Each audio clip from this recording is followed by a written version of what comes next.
Now, I mentioned before that what we're talking about could be the genuine end of humanity. And I know that that seems really dramatic, but it might not be, because infertility is just one issue inside of perhaps the biggest problem that we're all actually facing right now, which is population collapse. You see, population collapse is when our current generation are not replacing ourselves with children. You know, most people's views on children these days. What do most people think about? They say children are too expensive. Why would you bring a child into this like unhappy world? The world's already overpopulated. These things are all wrong. They're actually all wrong. Oh, I'll just wait till I'm older. But when you're older, the children have a 10 times more likely chance to be disabled. This is what you're thinking, aren't you? Maybe let's say you're, on average, my viewers are 20 years old. You're like 18, 19, 20, 21, right? Your idea is you'll have children in about 5 years, maybe 10 years from now, right? That's what all these red pill guys are telling you. Yeah, wait till you're 40. Yeah, then maybe have children.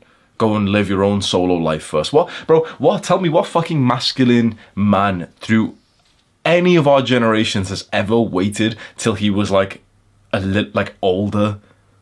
When you see like the top tier men that you look up to, not the modern day fucking influencers who are just fucking like almost like women, just, you know, on TikTok and Instagram, like I am, right? This fucking like modern day business. When you think about those old school gentlemen, I'm talking the guys who are now 50, 60, maybe even older, maybe they've passed away. All of them got married and had children at age 18. I say this in so many of my videos. Imagine what your life would have been like if it was just normal to assume that you would have gotten married and had children at 18 years old.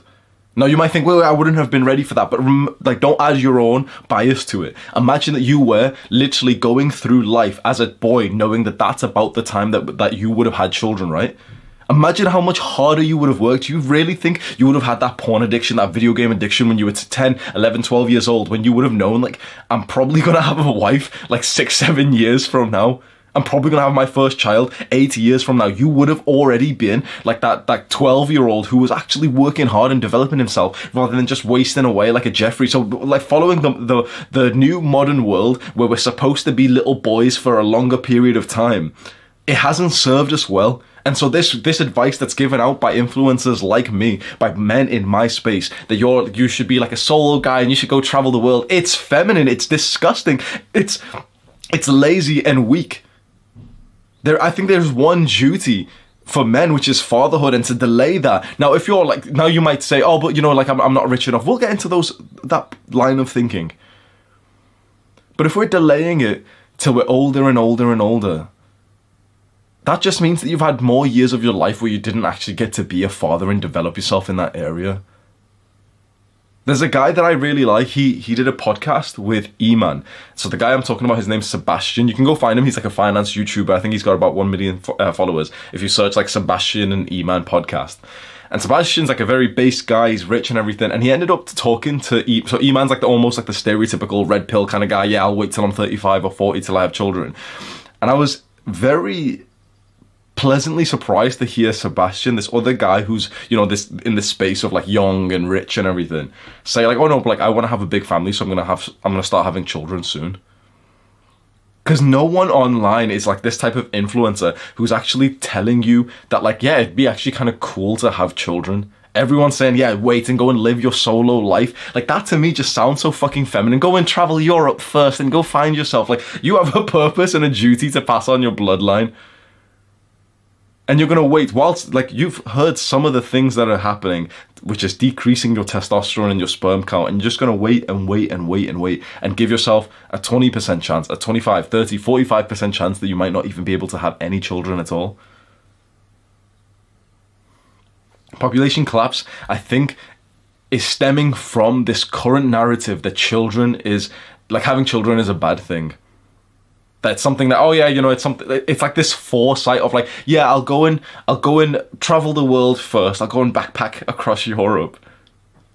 Which that's like something that a little fucking 16-year-old girl might find exciting. I don't know if I'm just different on this, but this idea of like, yeah, go travel and find yourself, I don't like that. I think like go and become successful and then travel for a good reason and not just fucking like hostel to hostel. Like, oh yeah, but you just want to meet people, bro. Like you're going to a fucking night out and but the beers like in Thailand, like the beers are only like 75 cents, bro. Like what the fuck are you doing with your life?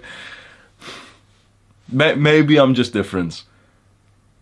Maybe it's just purpose.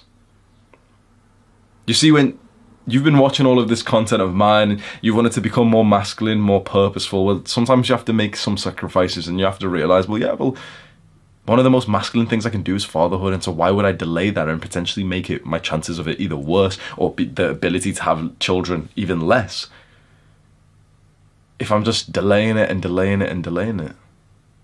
Because this is exactly what the problem is with population collapse. Most couples these days are just waiting and waiting and waiting.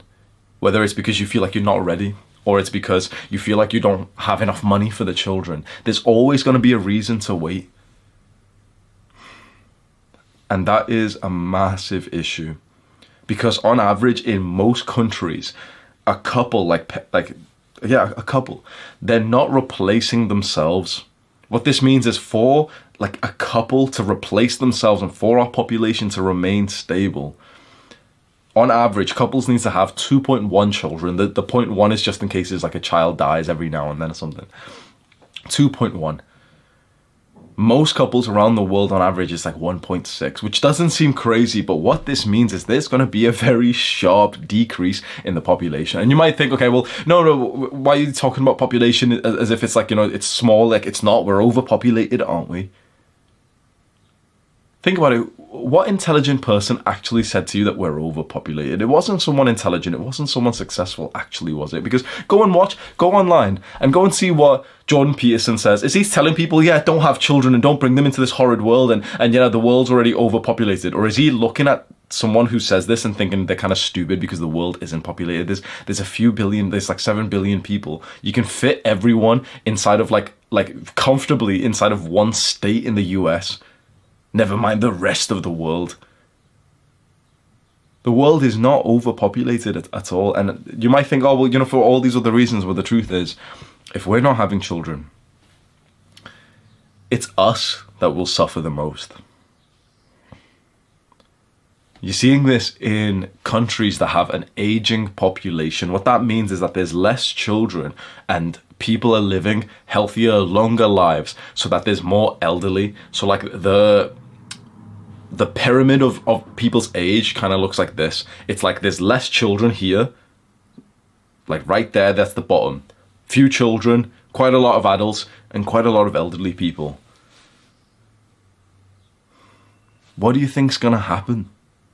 Because more and more people are gonna grow old, be elderly, strain the healthcare system, need support, and there's not gonna be the new line of young people to support them. You and I will live past 100 easily. I think on average, the average person, by the time that we're old, I think the average person will probably live till easily 90, 95, 100, the average person. We're going to be at the upper end of that range, right? Because we're doing the right things. Oh, but what if you got hit by a bus? Shut the fuck up. What if you got hit by a bus tomorrow, bro? Just shut up. We're going to live past the 100. I think easily 150, honestly, because whatever the upper range is, and the upper range isn't far from I think it's like 90 something right now. Add a lot more to it because the life expectancy is going up like crazy. Like when you think of people like Brian Johnson who are literally reversing aging, it's like if you're in this space, you're probably going to live very easily over 100, 120, maybe even 150. If you imagine that's 100 years from now, right? So let's just say 120. And I don't think that's crazy to say at all. When you and I are past 100, you're going to be hoping that you've got some children who are still looking after you. You're going to be hoping that you had enough wealth to be able to look out. Because how much money are you going to make in expectation to retire at a point when your brain and your body don't work as much? You're going to hope that you've got your bloodline who are helping support you, who respect you, right? But if you had this idea of, children, just go travel Europe, bro, go backpack across Thailand.